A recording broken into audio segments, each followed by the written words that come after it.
couldn't have come up in 1988. I should have go so I could learn the guitar more thing. But I could handle myself and the fretboard just a little there, so no problem. So the rhythm guitar, and then my sons, man, talking about keyboard. I got two sons, man. I don't know where to get them from when it comes to keyboard. The two of them, my both second son, my wife, and my second son that I brought from Montreal. They drop their hand on the keyboard, you hear music. I don't know. They're just blessed. Yeah, but so no problem. All right, yes, Steve. So let me turn it back to you real quick. So yeah, the guitar there, go. Acoustic, classical, rock, electric. What is it? Got the T-shirt. Started playing the piano when I was about 5 years old. My parents made me study classical music. And then I became a teenager, and I said, screw this classical stuff. I want to play some rock and roll. So, yeah, I did my classical stuff, and then I played rock and roll. I'll have to admit, though, playing the classical music for all those years made my playing a much better experience. But anyway, I've been in rock and roll bands, some famous ones, some not so famous. I've actually been in blues bands. I love the blues. I love playing blues. Great stuff. Oh, yeah. Susan Tedeschi is one of my favorites. I don't know if you know who she is. And I lost one of my favorite guitar players last month, Jeff Beck, who, oh my God, what a loss that was. Holy crap. They don't come like Jeff very often, I tell you that. He's unbelievable guitar player. And the bass player that he had and his drummer were both top notch. I don't know if you know his band at all, but that girl is Sue Wakenfield, I think her name is. Not only is she hot looking, but she can play a bass. Man, oh man, can she play a bass?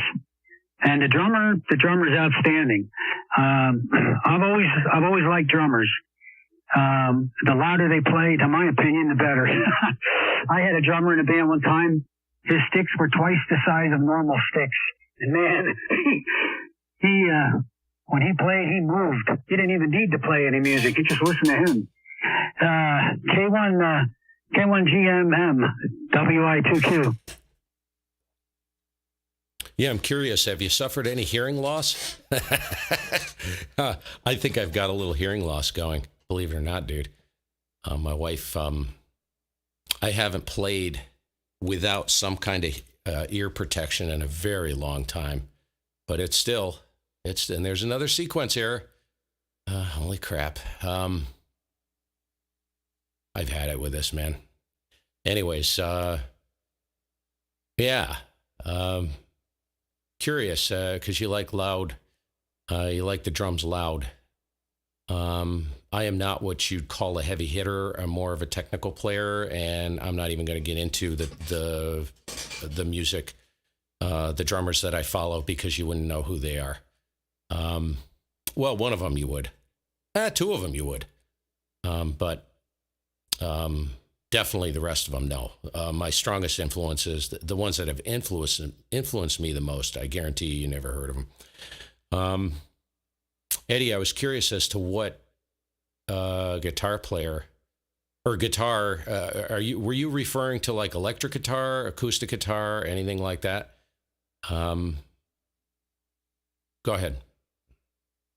Electric guitar, man, and then my guitar, right? I went down myself down here, Guitar Center, purchased a nice guitar, man, and then I put my guitar inside the closet, man. I need to do better than what I'm doing there, go. Well, that's the story with every aspect of life, and that's a true musician mindset.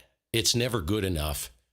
I'm a severe OCD type person, and as you probably can understand, because you can probably tell, but yeah, OCD doesn't run in the family, which is weird, but yeah, a real problem in the music realm. Yeah, that's a huge problem. But I got that. It was triggered by one of my mentors. And he never, ever, ever rehearsed or practiced for, or wrote when they were writing music, he with his group. And he's in the top echelon of the drumming world. He's probably, I would say, one of the top three. Always recorded himself. Always had a recording running, capturing everything that he did. And I kind of took that and I ran with it. So I did the same thing. But the problem is it produces a severe OCD disorder. At least with me it did. So it took some pretty hard truths and realities to kind of break free from that, But no, that runs in that community, dude. As far as your equipment, what I found, maybe you guys can comment on this. I'm going to put it back to you, Eddie, first. What I found is if you get stale, right? You get stale, go buy another piece of equipment. Like if you're a drummer, buy another cymbal or get rid of a cymbal and go to a different type of cymbal. Go in and start playing with different cymbals. It's inspirational. It truly is. You figure out different, how it fits within the music you're playing or the composition you're working on. How can you use that to enhance things? It changes the way you play. It's kind of cool. That is the one cool part about drums. I can't speak of any other instrument. Back to you, Eddie. You can comment on that and then put it down to Dave, K1GMM. Yeah, true, Steve, man. Like now, I was listening to some guitar and they have the foot switches, man. So now if I go and buy a foot switch, I want to hear how I would sound. So you're right. Buy a new piece of gear and then you give you some incentive to do it, man. So that's a good, that's something good I might do for this year, yeah. So no problem there, Steve. W1, WI2Q, Kevin, I'm back to you. Yeah, fine business. Was there somebody else breaking? Oh, how you doing, Terry? KC2MMP. I'm in Tucson with KB1 Bravo Echo Mike and K1 Golf Mike. And this is WI2Q, which I'm sure you remember. Well, the drummers that I remember that I always enjoyed, depending on the music, of course, I was listening to, but I used to like Maynard Ferguson. I thought he was pretty good. I can't remember some of the other drummers that I liked. But it's kind of cool if you go on YouTube and you type, it's really cool is type young drummers and you find these young Japanese girls or whatever, Oriental girls, that's allowed anymore. I don't know if that word is forbidden anymore. Who the hell knows in the woke world we live in, but, they are just amazingly capable. I see these little 10-year-olds playing drums. Like, my God, they must have been born with drumsticks in their hands, and I don't mean chicken leg. It's amazing. They're really something. But yeah, well, there's a lot of different kinds of music out there. I could go on for hours. I don't know if you knew Joey D and the Starlighters, if you ever heard of them. I played with them many times when they were at the Peppermint Lounge in New York City back in the late 60s. I was pretty much just out of high school. And I was supposed to go on a tour with them, but Dad wouldn't let me go. He felt that I needed to go to school instead. So that was the end of that. But anyway, I'm going to throw it over to Terry there. Terry, see if these let me ask these other guys if they're copying you first. Hey, are you copying Mike with Charlie there at the QRP station? Terry, if you can hear me, just barely, I'm going to crack everything open, but I heard him. Terry, name is Steve up here, Southwest Vermont, and the call is Kilo 1 Golf Mike. Over to you, Terry. Okay, yeah, I like that audio there. It sounds like an ICOM radio there. It sounded really good. I'm doing 10 watts QRP. I'm just showing up a radio from a friend of mine here. And let him know that I'm talking on a little wire there. Copy? That's pretty funny, dude. Yeah, you're about a 58, 5 and 8 coming in here on a little piece of wire. And no, you sound good. You sound good. No, this is an ANAN, an Apache, and trying to sort out some issues, which it looks like I may have. So yeah, are you copying Terry? Oh, Terry, let me put it back to you so I can get your call in the log here. So give me your call sign again, and then we'll stick it over to Eddie. He's over towards Boston. Back to you, Terry. Go ahead. All right, Killer Charlie 2, Mike Charlie, KC2 MMC. Kind of cool to meet more chicks. Copy? Oh, yeah. I got it. So, okay, Eddie, can you copy Terry? Go ahead, Eddie. Oh, no, I'm not hearing Terry at all there. So pass my greetings, and then you could turn it back down to WI2Q. All right, back to you there, Steve. Back to you. Yeah, okay, fine, business. Okay, Terry, well, for the benefit of those who are watching you play with your radio there, you're good 5 and 8 here, and I'm in northwestern New Jersey, and you sound good. I believe that's the 805 you're playing with, if I'm not mistaken. Anyway, coming through really good, very readable, and about a 5.7 to 5.8, Terry. KC2 MMC in the group WI2Q.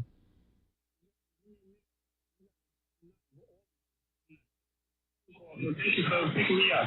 KC2 MMC. All right, Terry. We'll get back to you later. Fine business. Up to you, Steve. Okay, Terry. See ya. Good to hear you, man. Terry, before you jump out, I don't know if you said what rig you're running. I know you're running, would you say 10 watts? What are you running for a rig? Go ahead. He got a phone call. He may not be able to answer you. No, 705, 10 watts, 705, 10 watts. Got it. New ICOM 705. Cool beans, man. Take care. We'll see you later. Thanks for picking me up. Yeah, see you later, Terry. I love that little 705. If I didn't have a KX2 already, I might consider it. I know, right? They're neat little rigs. What do you want today, Eddie? I can't remember what you're running. You want an ANAN or something, or what is it? It's the Flex 64M. There you go. Oh, that's right. Hey, really quick. I got a friend, Glenn, down in Alabama, and he's looking at picking a Flex up. How long have you had it? And it's been a good rig for you, right? Yeah, I had it for a while. Almost a year now. Yeah, probably a year, because I got it last Christmas. Denzel K4 Mike Delta Zulu sold it to me. Yeah, so I haven't had any problem with it as yet. There you go. Would you consider that like a plug and play SDR? Very easy to get going? Yeah, because the Flex don't have a lot of stuff. You just got the EQ in there, and then you just have to learn how to set up your profile or whatever.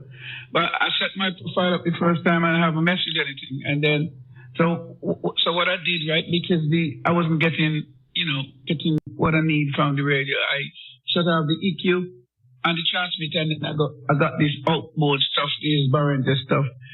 And then I just plug it right in the back with a balance cable, and then that's what I'm using. There you go. That's a balance cable from right out of the virtualizer straight into the back of the Flex, and with a balance line, and then that's what happening. There you go.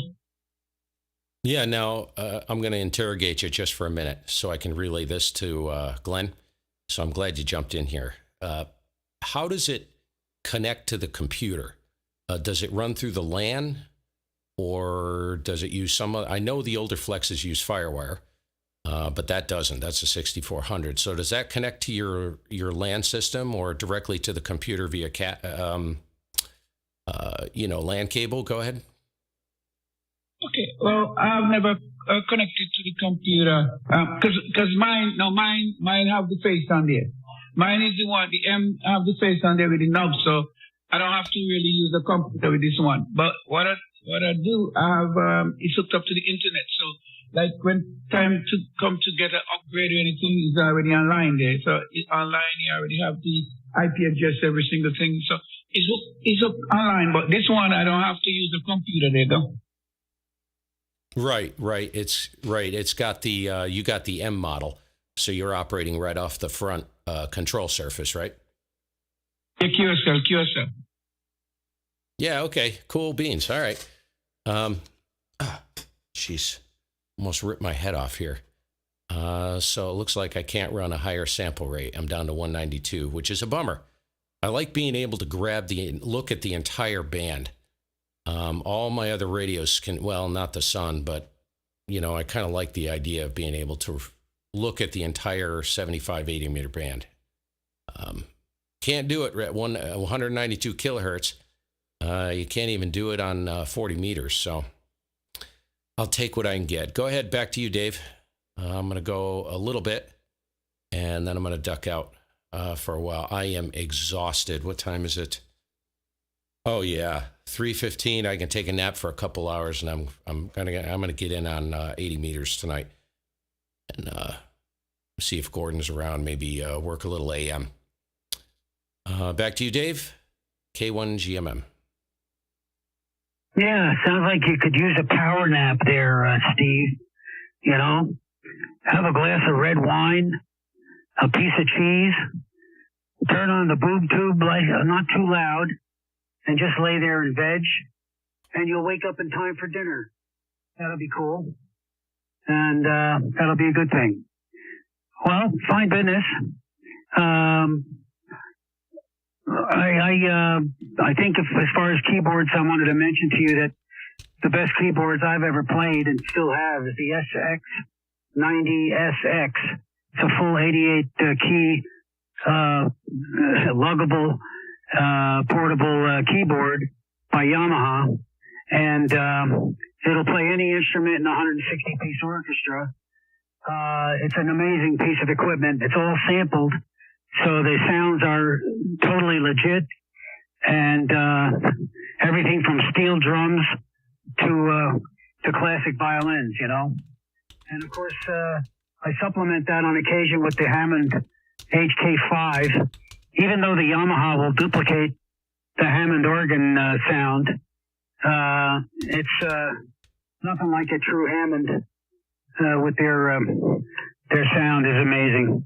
And I have a Leslie 145, the old wooden console that I've had since, let's see, Dad bought that for me for my 16th birthday. So that's been a while. It's quite an old one. I've had it since the late 60s. And I bought it, my dad bought it when he bought me a Lowry organ, double-decker, way back when then. But I couldn't carry that around too easily. It was really a pain in the neck. And I quote many of the drummers that I've played with that we are high-paid moving men. That's what it amounts to. High-paid moving men. Moving all this crap around from one gig to another. Oh, let's see. Tuesday and Thursdays we're over here, and Wednesday, Friday, and Saturday we're over there. Oh, and Sunday afternoon we got to go over there. Oh, my God. I don't blame you for not wanting to do it anymore. Carrying this keyboard around is no joke. It's probably equivalent to carrying your drum sets around all the time. So, if you're heading out, I'll say 7-3 there, Steve, and I'm going to bow out too. Got a couple things I want to do here. Got to go put some more wood on the fire. Nice chatting with you guys, and over to you, Ed. KB1DEM on the group, WI2Q. Okay, very fine. Hey, Steve, catch up with you this evening. Enjoy the rest of your afternoon. Maybe I'll be down on 80 meter this evening. I hear your voice again. K1GMM, KB1DM. Okay, guys. Yeah, we'll catch up with you guys later. And Eddie, yeah, I'll probably catch you on 54 if you're around, even if it's a quick shout. And both of you, boy, loud and sounding great in here. Band is swirling. It's doing the circle jerk. Eddie, you actually came up and you overtook Dave. So it is that time. And if I flip the array, I'll probably get slaughtered by AM broadcast, because usually that's starting to come in here around 2:30. So we're about an hour and 15 minutes past when that starts. So I would imagine I'm probably starting to hear Europe coming in. That's the advantage of a back door on 40 meters right there. I can see them, but I can't hear them on the pan adapter. I see the birdie starting to come up from the AM. But it probably is that time. That's why the band's, it does get a little confused at this hour, I guess. All right, I'll catch you guys later. Have a good one. And great to meet you, Dave. I'll look forward to another yacker. See you, Eddie, later on. This is K1GMM. Signing clear. So long, guys. 7-3, WI2Q. Somebody changed their Stephen. Somebody changed it there. Nice talking to you this afternoon. WI2Q, KB1B, somebody changed. Always fun. We'll catch you. K1GMM. Somebody changed. Yeah, let me stop this. Yeah, so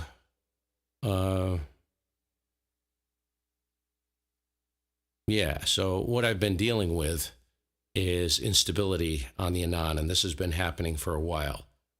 I need to contact W1AEX and see if he told me he's got a friend with a custom set of firmware, Protocol 2 firmware for the Apache for the 200D, which is an older radio.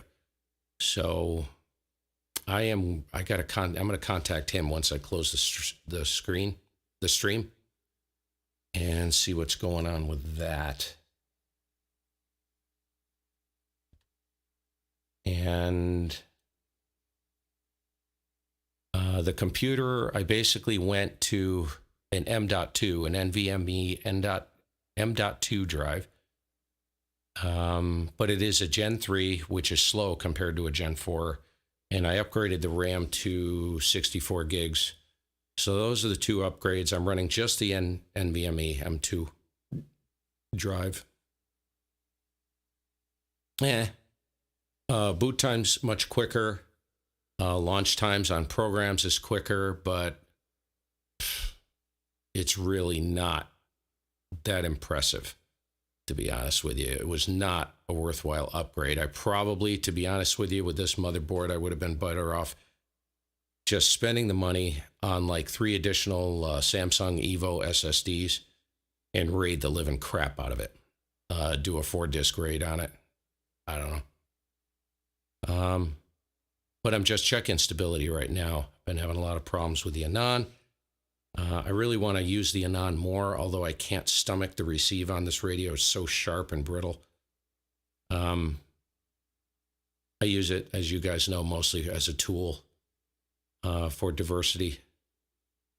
If I have noise on the band, and it does a great job in wiping that out. Like if you guys look at this, this is freaking terrifying when you see this. Look at this right here.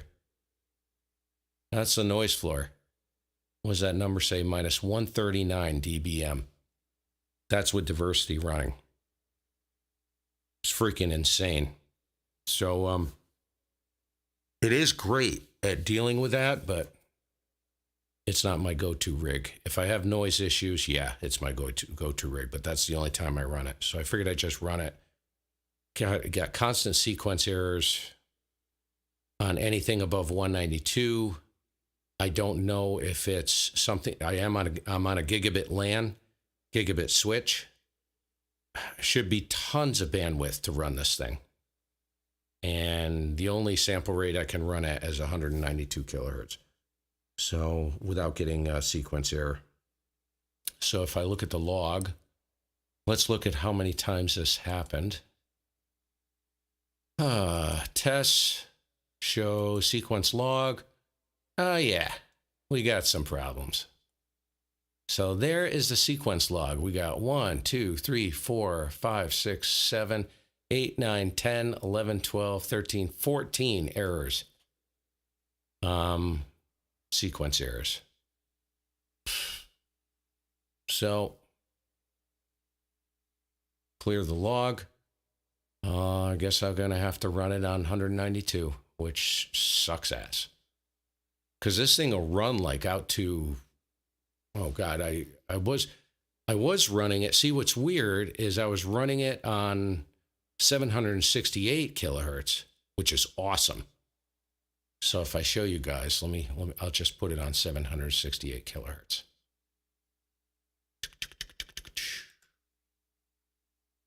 Switch it over to 768.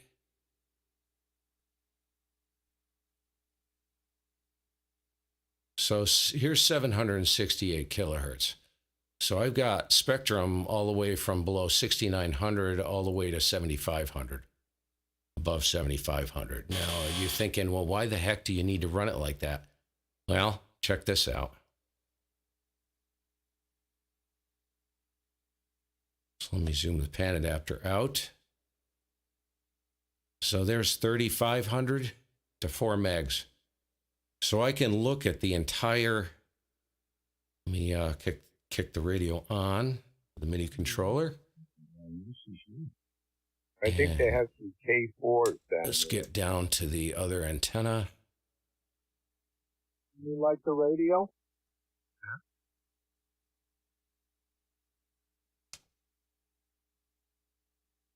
Well, Elecraft, I guess I had one here years ago. My buddy wanted me to play with it. And So, yeah, these red lines right here, that's the entire United States 75, 80 meter band. So, you know, I can look at this. I can zoom the pan adapter, and I can look across that entire band with just a glimpse. What's going on? You know, so boy, it'd be nice to run it in 768. Anyways, guys, we'll see you later. Have a great evening. Might be back later on.